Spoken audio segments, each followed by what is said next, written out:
तो आज से हम लोग हाइव ट्यूटोरियल पे काम करेंगे। हाइव में किस तरह से कैसे काम करते हैं, हाइव क्या होता है उसके बारे में जानेंगे आज इस वीडियो से स्टार्ट करने वाले हैं हाइव। फिर उसके बाद एचबीएस बचेगा, हडूप बचेगा और हमारा बचेगा airflow. So guys, hive airflow में जनरली आपको बताऊंगा, एयरफ्लो का पुराना वर्जन ही पढ़ाया जाता है।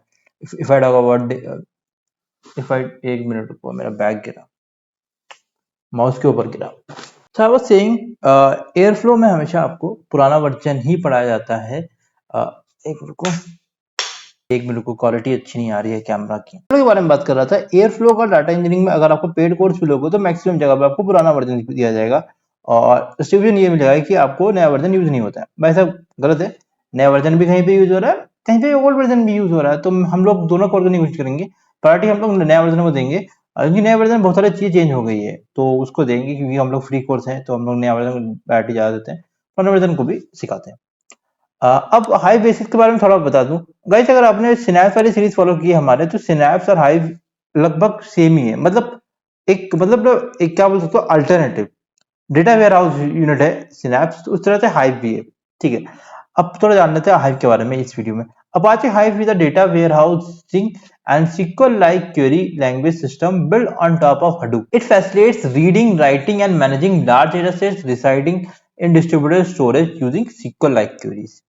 Hive provides a mechanism to project structure onto the data and query the data using a language very similar to SQL, known as HiveQL. HQL बोलते हैं इसको. Now, what are the key features of Hive? Let's talk about that. Schema on read.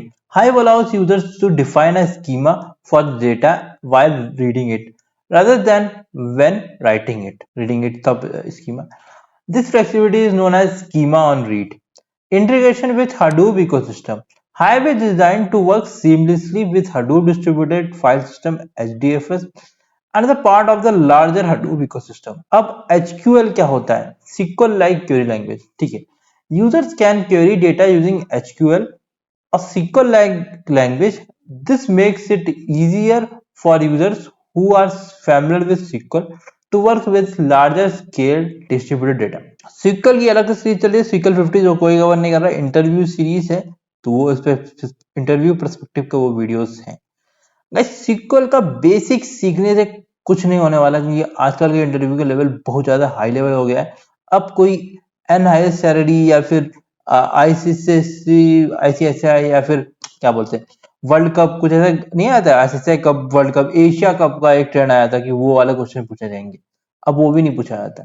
Delete from रो, मतलब delete record, delete duplicate from SQL, that kind of stuff will not ask.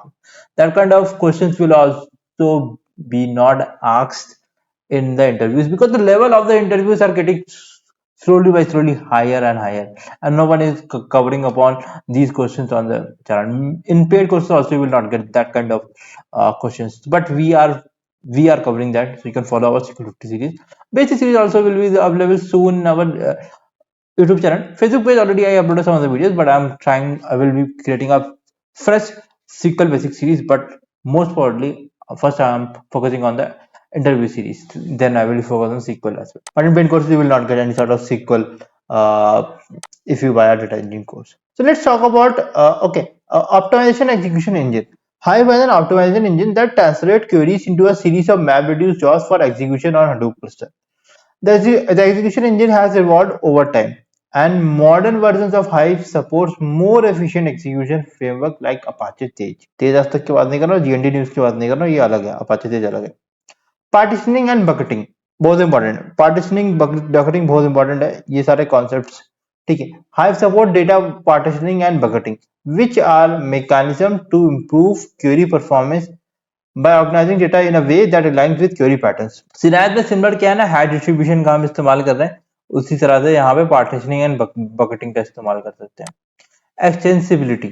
Hive is extensible, allowing users to add custom functions, UDFs, user defined functions create कर सकते हैं यहाँ पे भी, to perform specific operation on data. SQL में जैसा होता है, सिनायत में जैसा होता है, सिनायत में होता है कि नहीं UDF?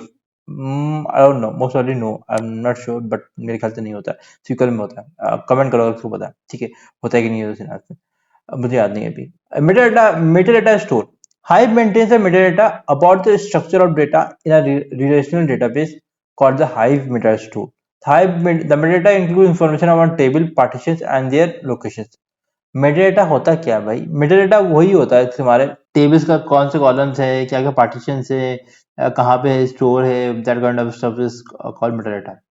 Data about the table. I feel like comment करो क्या होता है. Data serialization and deserialization.